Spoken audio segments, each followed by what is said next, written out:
So 2025 is here, and I think it's fair to say if you've just joined the Pokemon hobby, you're probably entering at the worst period in history, and I think there's a lot to unpack about what's to come for this year. Just in 2025 alone, Prismatic Evolutions pre-orders have been cancelled for many people and pushed back to a May restock. Prices have exploded out of control, becoming unattainable for most people, and our Journey Together Pokemon Center ETBs sold out within the first hour of release, crashing the Pokemon Center site and leaving many fans wishing for more product. However, what does this mean for the future of the hobby? And prices for singles is also another thing to consider. However, I'm going to explain more what I think is going to happen in that area in just a moment. Though if you are new to the channel and a first time viewer, I'd like to say hi, my name is Phil and I run this Pokemon collecting and investing YouTube channel. Feel free to subscribe to stay in the loop for Pokemon related content. It's always great to see new faces on the channel. Though it is fair to say that 2025 does seem to be the worst year to enter this hobby, and I'm kind of worried, well,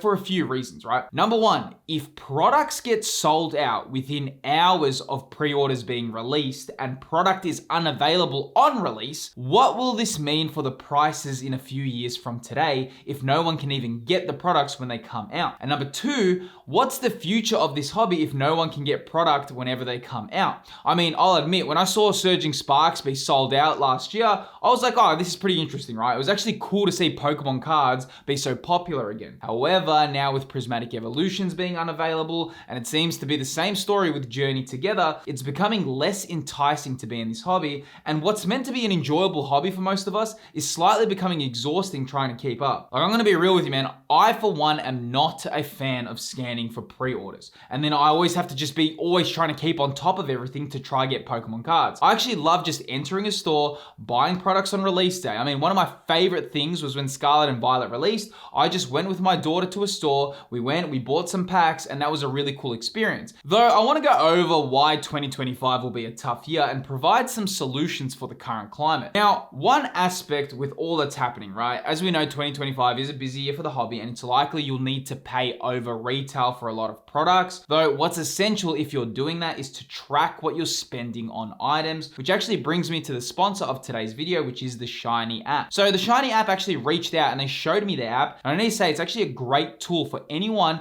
looking to have an overview of their collections, along with being able to see price data that updates across the app. Now, one of the more unique features of Shiny is how well it works as a pricing search tool as well. For example, I can just type in Twilight Masquerade SIR and it will show me all the special illustration rares within Twilight Masquerade, along with the pricing data. If I click on a particular card, I have direct access to active eBay listings, along with being able to see recently sold listings. I actually love how I can track the value of my collection over time. So definitely feel free to check out the Shiny app. The link to download the app is in the description of this video. So as I was saying with 2025, I just want to go over a little bit of an overview of what's happening and why it is such a difficult year and whether or not it's going to improve. That's actually a question that I think a lot of people are wondering right now. Like, yeah, okay, it's difficult right now. Yes, okay, times are hard to get product, but will it improve? I think that is what we all are wondering because, we do have a lot of good sets coming out. We've got the Team Rocket set coming out, right? Like, if it's this bad right now and Team Rocket set is such a hyped set, it's probably going to be even more popular than Pokemon 151 because of how many new fans have entered the hobby. Well, if it's this hard just to get Journey Together, what is it going to be like when a Team Rocket set gets released? So as you can see, I'm on eBay right now for Journey Together. Look at the prices that they are asking for a booster box. This is the USA eBay. So 275 USD for a booster box, 233.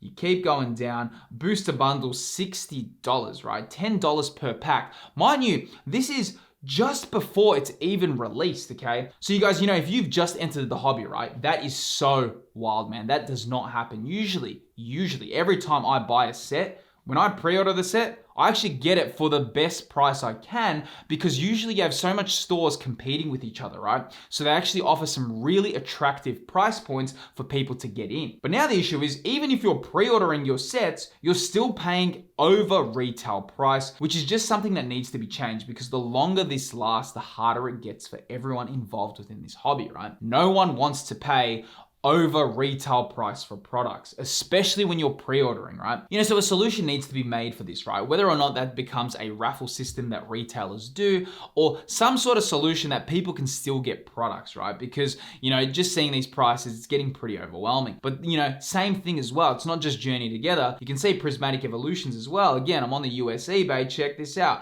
$118 for a Prismatic Evolutions ETB, $199. You keep going down, $123. Huge prices, man. This is just ridiculous, right? I mean, that's just for some standard ETBs, right? A Pokemon Center ETB retails for $60 USD. So the fact that they're asking $123 for a regular ETB should show you the kind of climate that we are in right now. Now, also, while collecting has become a little overwhelming, one of the better aspects is the amazing community of people involved within the hobby. And if you'd love to connect with the community, please feel free to join my channel's Discord server. Within the server, you can actually showcase your pack pulls, and there's also a Discord exclusive giveaway section where I go live and do some giveaways. Server invite is within the description of this video. There's actually another issue that's happening right now as well. A lot of people that have pre-ordered these sets and they get the product, they are less inclined to open it as well, because you're not just now opening, even if you bought it for retail price, you're essentially opening something that's worth, $125 for cards that might not even be that valuable if you don't pull anything. So, there's just so many layers to this that's happening, right? I mean, even if you look at Surging Sparks, right? So I'm on Surging Sparks right now. You can see this is just recently sold. This one sold for $235, 10 bids, $209, 22 bids. These are very, very high prices. And another question that comes up is, what about older sets, man? Because what's going to happen if people can't get this new product? They're going to go to older product, but all that older product is going to get sold out. So you're just going to have this climate where no one can get any Pokemon cards. Like, you can't even open a set. Kids won't be able to get product. Like, it doesn't matter what you want to collect. You won't, eventually, right? Eventually, even Shrouded Fable won't be available if this continues, because all the collectors are just going to buy everything up. I mean, even with the Umbreon, check out the Umbreon PSA 10. What's happening? I mean, right now, this card just sold on January 10th for $2,999.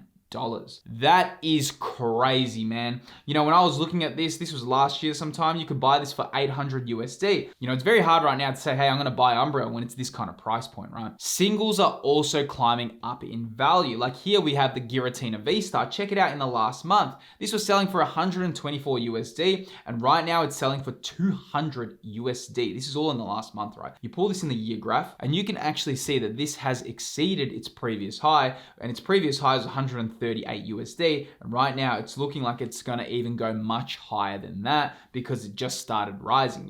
Same thing when we look at the Mewtwo, right, from Crown Zenith. Really cool card, great artwork, actually was probably underrated for a very, very long time. But check this out as well, man. In the last 3 months, selling for $56 in November, right now selling for $112, more than doubling its price, right? And it doesn't really even look like it's slowing down. You go on the 1 month graph and you can see that's climbing quite steadily high in price. Same thing when we look at Pokemon 151 ETBs. Check this out, man. In the last 6 months, 6 months ago, if you wanted to buy this, it was 64 USD for an ETB. Right now, selling for 159 USD. This is like close to now tripling in price. I'd actually love to know what solutions you think that, Pokemon or something that can happen to kind of fix this situation, because at the current climate and what we are experiencing right now, something most certainly needs to happen to kind of change the trajectory and the path of where Pokemon cards are heading. Though there is going to be some positives that come out of all this as well, because this cannot last forever. And guess what? Right now we're in a high bull run, but all this has to maintain, and it's likely a lot of people are going to lose interest eventually. And maybe towards the end of the year, or maybe in 2026, you might see some of your favorite Pokemon cards go on sale, or you may be able to pick up product for cheap, because maybe eventually the supply will overtake the demand. Pokemon cards do come in waves. Right now we're in a high period, but it's likely it will go down again as well. Though while 2025 has its own challenges, one of the best ways to collect Pokemon cards is actually to understand which Pokemon are popular and always have high demand. And I suppose that does bring up the question, what are the most popular Pokemon that usually become high valued cards? Well, the answer to that is right here on this screen. Within this video on screen, I look over the 7 Pokemon that always end up becoming valuable if released as a chase card. Click the video that's appearing on screen to sharpen your Pokemon knowledge, and I'll see you there.